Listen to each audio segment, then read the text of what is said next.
भगवान की मौसी कौन कौन है? भगवान की मौसी पूतना। जब तक नंद बाबा ब्रज में पहुंचते तब तक पूतना मौसी यहाँ वहां डोलती हुई एकदम ठुमका लगाती हुई ब्रज में पहुंच गई।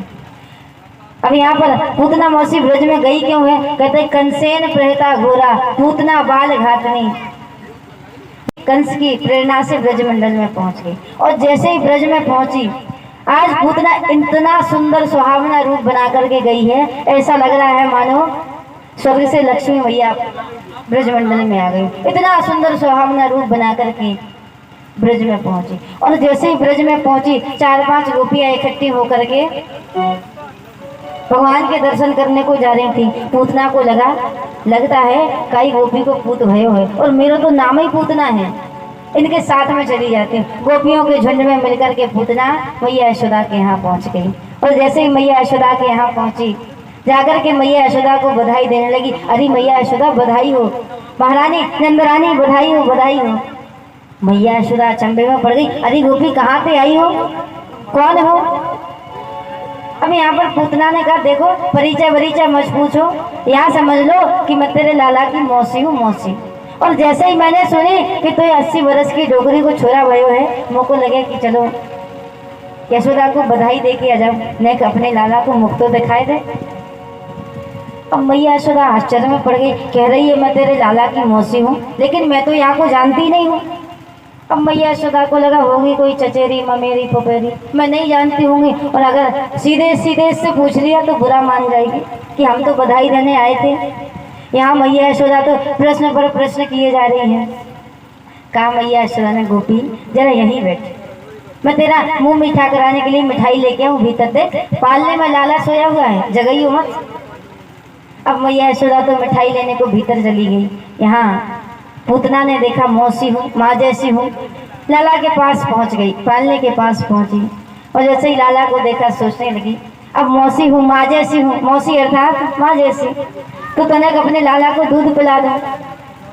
और पूतना मौसी ने कन्हैया को गोद में लिया और अपने स्तन से लगा लिया और जैसे ही पूतना ने भगवान को स्तन से लगाया भगवान ने अपनी आंखें बंद कर दी। अच्छा कभी विचार किया भगवान ने अपनी आंखें बंद क्यों कर ली? संत महापुरुष अलग अलग भाव देते हैं। बोले भगवान सोच रहे हैं कि इस पूतना ने कौन सा ऐसा अच्छा काम किया है कि आज हमारी माँ बन करके आई है, मौसी बन करके आई है।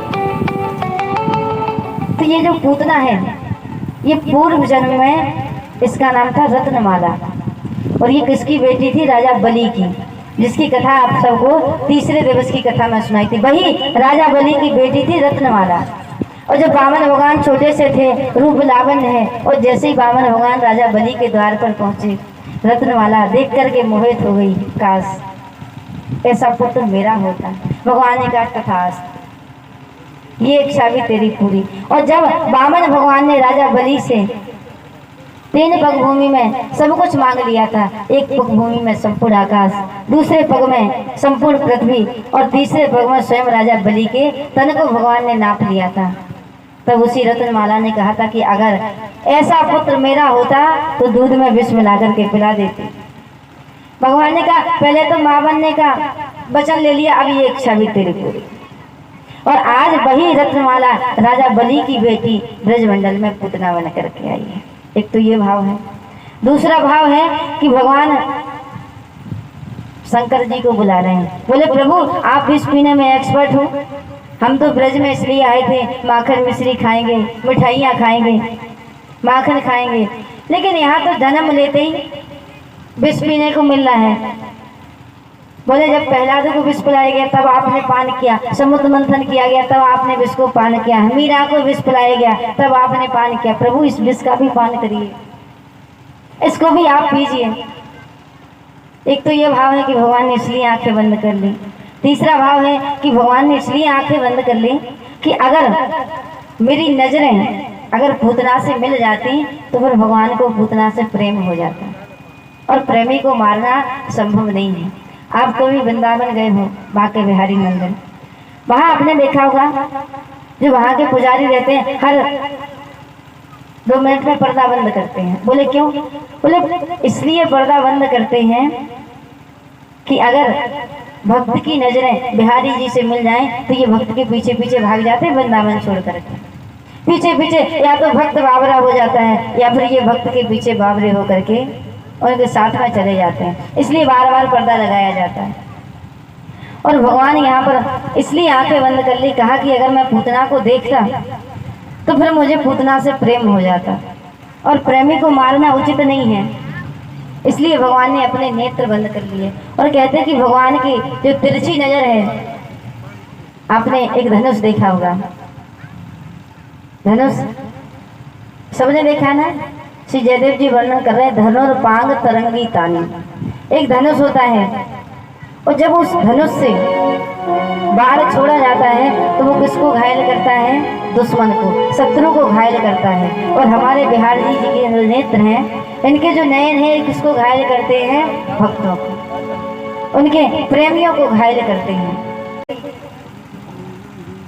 पूतना ने भगवान को अपने स्तन से लगाया तो भगवान ने अपनी आंखें बंद कर ली, क्योंकि भगवान ने कहा कि अगर मैं पूतना को देख लेता और फिर मुझे पूतना से प्रेम हो जाता और फिर भगवान पूतना को मार नहीं पाते। यहाँ पर भगवान ने पूतना के दूध के साथ साथ में पूतना के प्राणों को भी खींचना आरंभ कर दिया।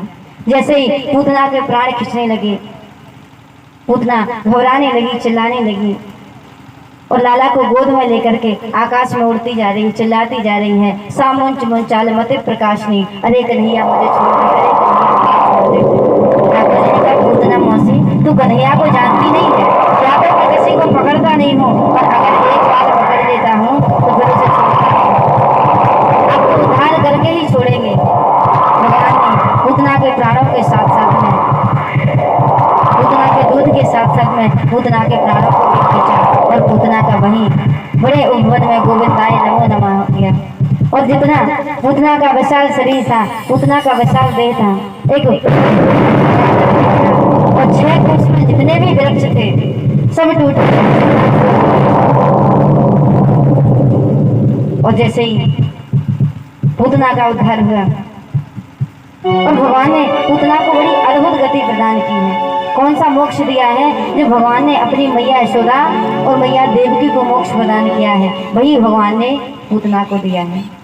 सुखदेव जी महाराज से परीक्षित ने कहा, प्रभु एक बात बताइए, ना तो पूतना का नाम अच्छा, ना पूतना का वंश अच्छा, ना पूतना के गुण अच्छे, फिर भी भगवान ने पूतना को इतनी अच्छी गति प्रदान करी।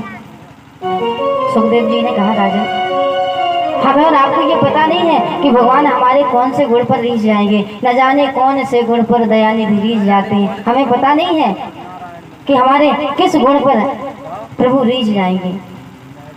और भगवान का जो स्वभाव है, भगवान सब पर कृपा करते हैं, सारे ब्रजवासियों पर कृपा करते हैं, हमारे और आपके ऊपर भी कृपा करते हैं, क्योंकि भगवान का स्वभाव ही कृपामयी है। और अगर भगवान का ऐसा स्वभाव ना होता तो हम सब भी इस दरबार में नहीं आते। कृपा की ना होती जो आदत तुम्हारी, तो खाली ही रहती अदालत तुम्हारी। अगर भगवान हमारी संकट में सहायता नहीं करते तो आज हम भी इस दरबार में नहीं आते। क्यों आते हैं? क्योंकि भगवान कहीं ना कहीं हमारी सहायता, जब कोई हमारा साथ नहीं देता तब भगवान आकर के हमारी सहायता करते हैं।